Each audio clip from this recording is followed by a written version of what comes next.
Hey y'all, Moses here. Slight trigger warning for those of you who have not been appreciating my news videos recently. I'm going to be looking at patch notes, patch discussion, patch information.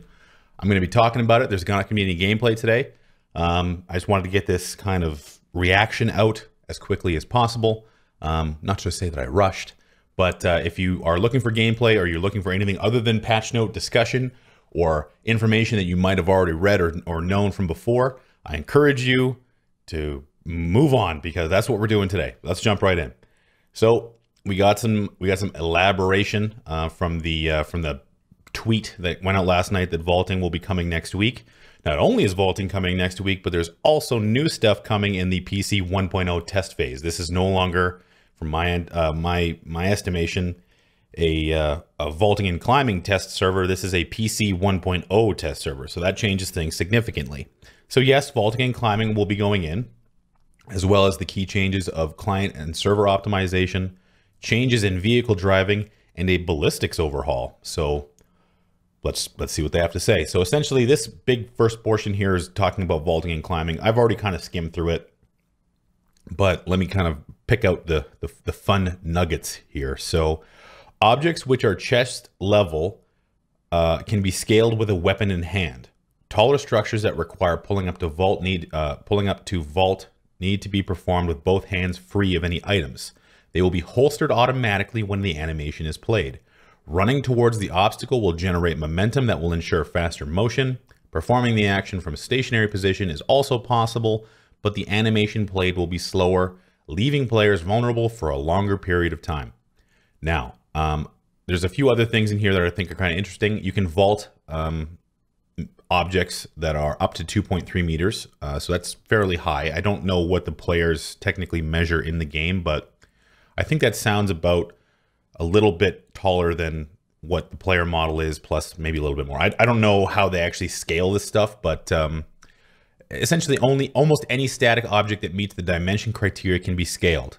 Additionally, passing through openings in structures such as windows is possible as long as they are wide and tall enough. So if your player model fits through things like windows, you can actually vault through the windows as well. Now, we saw that in the original demo, but that is further confirmation that crouch jumping is going to become irrelevant.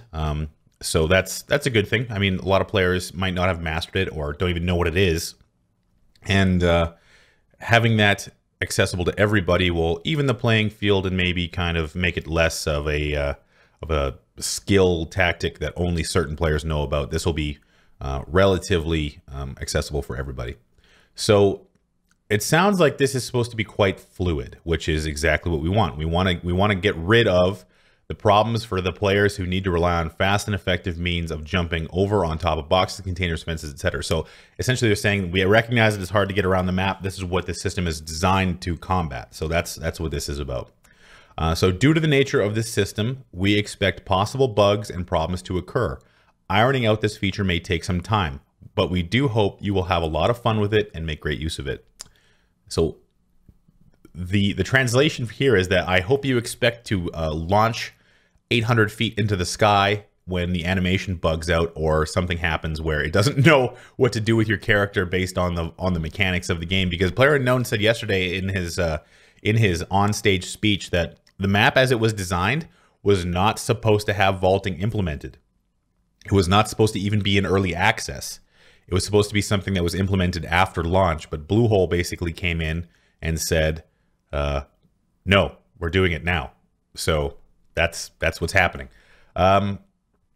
So in the next few days, we will touch on other important changes, but stay tuned for more updates on the test server. So they might not actually get into the client optimization, vehicle driving, ballistics overall. However, on the news of hacking, regarding the use of cheats, we will be doing everything we can and use all resources available to detect and impose penalties on users who use cheats.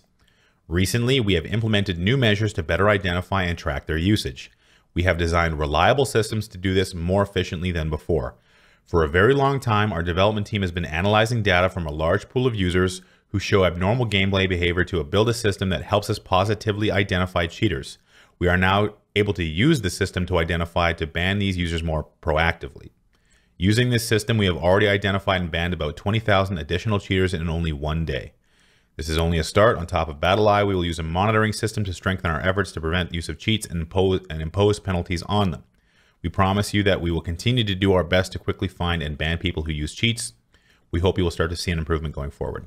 Okay, so we're not going to be talking about ballistics, vehicle driving, or client and server optimization, but realistically, some of those changes won't be very interesting to read about anyway in the client and server optimization field. So it's nice that we get a little bit more information on vaulting and climbing, as how it's going to work, what to expect, some of the different questions that have been asked, specifically running towards an obstacle will generate momentum. That's a big one. The relative height you need to be in order to climb or vault, as well as the animations and how they affect you and your gunplay and that kind of stuff, and getting in and out of the windows as well. So really, we're not going to be able to really understand the system until we have our hands on it. But this is some of the most information that we have received around new systems or new changes since, I mean, the September patch, I guess, would be the most recent example, but that barely had any notes in it at all. So the run up to the August patch, or even the July patch, is when we started getting this type of news. So it's really nice to see that we're receiving this stuff again. So again, you can read all of this for yourself down in the link below. I'm just going to put this up. You guys can discuss amongst yourselves. So yeah, that's kind of it for today. I hope you guys enjoyed the video. Leave a comment if you like it if you didn't, like it if you liked the video, and dislike it if you didn't. And you can check me out on Twitch at twitch.tv/wtfmoses. Thank you for watching. Enjoy the rest of your Friday and the rest of your weekend. And until next time, I'll see you out there.